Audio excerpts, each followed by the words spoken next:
This is Writing Weekend. Writing is a practice met daily, either on the page or off. These two exercises will help you find balance in that practice. I'm going to write with you. 2 minutes on the timer. Let's go. Here we are. It's another writing weekend. Notebooks, timer, 2 minutes, 2 writing exercises, and I'm right beside you doing the writing exercises as well. Giving you insight into your writing practice or your journey towards your creative endeavours or even just your careers or your lives. So today I have taken inspiration from my own notebook. I started this notebook in the summer of 2017 and I wanted to write a book about life coaching and writing because I was running a lot of workshops and I thought it would be really useful to get all of my writing practice insights into a book and publish it so that everybody attending my workshops would be able to take me home with them. So I thought I would start by using some of the insights. So today we're looking at our relationship to our creative pursuits, or maybe our relationship to our work, relationship to our writing practice. So relationship to something that's really important to you at the moment, and a relationship which may or may not be as you want it to be. So the reason I've chosen this topic in relation to my notebook is that quite soon after I committed to writing this book about life coaching and writing, the romantic relationship that I was in fell apart. I came home one day and my partner said that they wanted to leave. And I realised as I committed to writing 1 page in this book a day, it got through the book and I was so grateful that I had my writing. It was like the one thing that really kept me grounded in this really challenging time in my life. And it struck me that that's not always the case with a creative practice, that for some people that I work with, when life gets really challenging, the creative practice suffers. So I thought it would be really useful to look at our relationship to our creative practice, or our relationship to our dreams, or our relationship to our career, whatever it is that sometimes suffers if life is not going according to plan. So it has to do with expectations. What expectations are you putting on your practice, or what expectations are you putting on your career? Just as in the same way, if you're putting too much expectations on a romantic relationship, often there can be disappointment, or often the other person can begin to feel under pressure, like they have to deliver, and things start to feel a little bit sour. So we're going to look at expectations, and we're also going to look at unconditional love.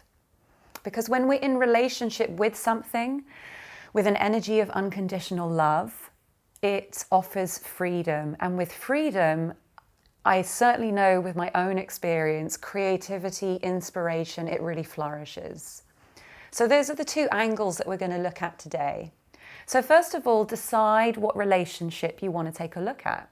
Is it your relationship to your creative practice, whatever that practice may be, to your writing, to drawing, or is it a specific relationship, maybe even a romantic relationship, or a relationship that you have to your career or to your dreams?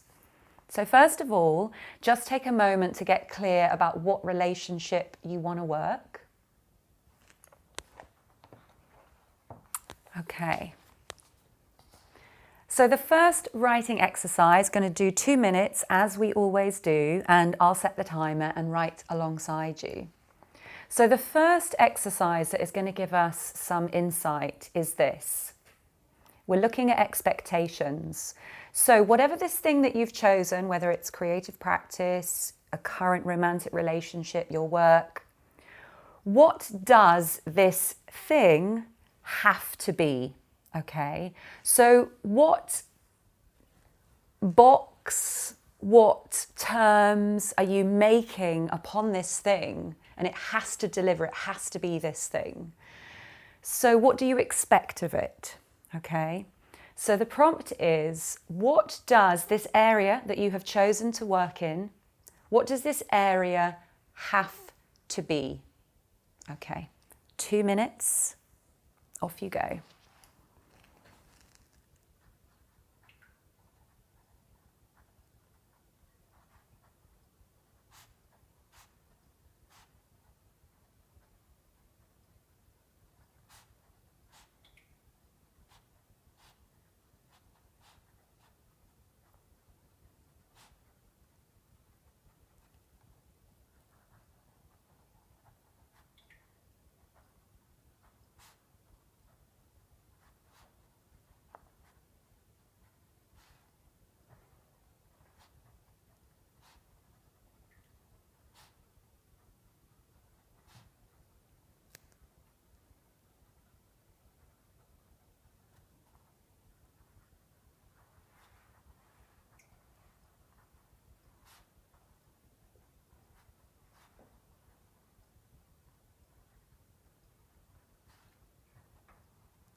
Okay, there we go, 2 minutes. So let's just take a moment to reflect. I felt slightly challenged by this prompt, I have to say. So I did what I usually do, which is to reuse the prompt as the first sentence. So I chose my writing and I put my writing has to be.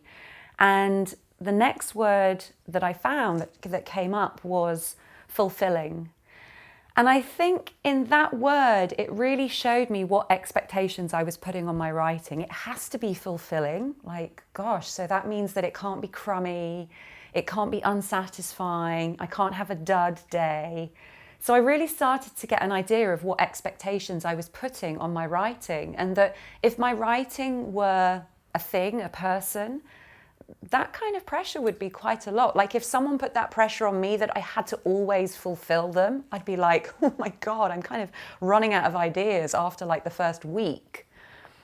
So I put, it has to be a process that I always enjoy. And again, it did make me reflect. Does that mean that if I sit down to write and I don't enjoy it, that I've somehow failed, that I'm somehow not a writer that day? So there was a lot of reflection going on in my mind as I was writing this, that I wanted to be this process of writing, fulfilling, I had to enjoy it. I have to always hit the spot, find insights about myself or word combinations that I'm proud of. And it really showed me that this thing called writing that I'm pulling into my life and I'm saying you've got to be this and you've got to be this and you've got to be this. I began to get a sense of this thing called writing sort of being like, my God, this is so exhausting. And then finally I started to imagine if I didn't write. Like I was imagining writing as this like, oh my God, this is so exhausting. I always have to fulfill you. I always have to be amazing. So I thought, okay, well, what if I gave writing a day off? What if I gave writing a week off? And the first thing that came to my mind was I would be a mad woman if I didn't write at least a page a day. So not only does writing have to fulfill me, writing is serving this purpose of stopping me being a mad woman. So it was really interesting to get that insight into the stakes, into the amount of pressure that I'm putting on my writing. so that my writing can't just turn up and be like, you know what, I feel like having a dud day. I feel like not being fulfilling for you. I feel like not giving you the words that you're looking for today. I feel like not enabling you to have an insight. So here's where we step into the second part of the practice, the second exercise. So first of all, it's really useful to look at expectations. So whatever area you chose to look in, we just get really clear and honest about what we need from this thing. I try to practice being self-aware, but that's not to say that there aren't huge parts of me that really need stuff. So it's always really useful to be aware of the depth of those needs, and to be aware of how that depth or how that need is informing the way that we act, the way that I act. So we come from expectations, what we need, into this place of unconditional love, which is a place of freedom, which is a place of, I don't need anything from you or from this thing or from this act. I simply need, or not even need, I simply feel my heart, my passion, my depth. So I don't need anything else. So I want you to begin to imagine what it would be like to set this area free. Okay, so whatever area you've chosen, your creative practice, a relationship, your work, just begin to imagine setting it free. Okay, and also just begin to notice if that is like impossible or that feels uncomfortable. We've come from the expectations, what you need from it. So now we're just saying, you know what, you can be, you can go. That's totally fine with me. So we're going to step into the second writing exercise, and I want you to describe what it would be like to set this area free. So for me, I'm going to describe what it would be like to set my writing free. So describe what it would be like to set this area free, to allow it to be what it likes, and to love it for whatever it is. Okay? So you're going to describe what it would be like to set this area free, to allow it to be whatever it likes, and to love it for what it is. 2 minutes, off you go.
Okay, there we go, 2 minutes.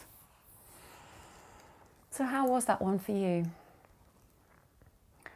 I found that really interesting. I started off by saying if I set my writing free, it would go off and be in the world in the same way that I am when I'm not writing. And it was really nice to think about my writing in that way, because it was a liberation from not writing and sort of looking at the world and thinking, what am I going to write next? Where am I going to get my ideas from? It gave me a sense that because I'd freed my writing, it was going off and it was getting recharged and it was finding inspiration. And in that separation and freedom, that was the best place to allow things to just mulch and grow, and that when we came back together, it would be there. And I actually really liked that thought. There wasn't a sense of jealousy as a kind of, oh, well, I wonder what my writing's doing. You know, my writing isn't with me right now. Because it was an appreciation that I myself was enjoying my own freedom from always having to write or always having to come up with ideas. And I actually I would be honest about the fact that I am enjoying my own freedom from writing, from having to have words, clever thoughts. We would just drift. And so to me, I realized that in giving my writing freedom, I was giving myself that freedom. And that with that sense of freedom was coming those things like fulfillment and enjoyment, the things that I was putting on my writing for my writing to give me, that in that separation, in that freedom, I was discovering, hey, I can actually do this myself.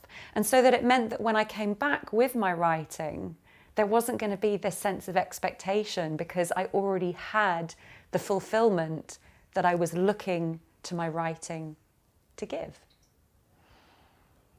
So, 2 really simple writing exercises.